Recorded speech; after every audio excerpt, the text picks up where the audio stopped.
সত্যিকার অর্থে ধৈর্য জিনিসটা কি? ধৈর্য এমন একটা জিনিস, কোনো ব্যক্তি যদি ধৈর্য ধরে থাকে তাহলে সে পাইবো না এমন কোনো কিছু নাই। ঠিক আছে, তো আমাদের প্রত্যেকের উচিত ধৈর্য ধরে থাকার। এখন বলতে পারেন যে আপনি বড় বড় লেকচার মানেন, আপনি কি করছেন? না ভাই, আমি কিছু করি না এমন না, বাট আমি ধৈর্য ধরে অনেক কিছু দেখছি যেগুলো পাইছি, যেগুলো ধৈর্য না ধরলে পাওয়া সম্ভব ছিল না। সো আমাদের ধৈর্য ধরা উচিত, ধৈর্যই ভালো কিছু আইনা দিতে পারে। সাপোজ আপনাদের একটা কাহিনী বলি।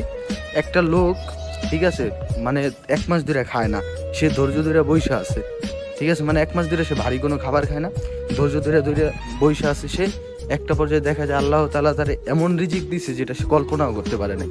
তো বিষয়টা এমনই, রিজিক সম্পূর্ণ আল্লাহর কাছ থেকে আসে, আর সেই রিজিক আপনার কোথা থেকে আসবে আপনি নিজেও বুঝবেন না। ঠিক আছে, দেখা যায় তো 2 মাস আগে আমি বাংলাদেশে ছিলাম, আল্লাহ পাকে ওইখানে আমার রিজিক রাখছে। 2 মাস পরে আজকে আমি বাংলাদেশের বাইরে কোথাও আছি। ঠিক আছে, তো এইরকমই রিজিক সম্পূর্ণ আল্লাহর হাতে। আল্লাহর উপরে ভরসা রাখুন, ভালো কিছু হবে ইনশাআল্লাহ।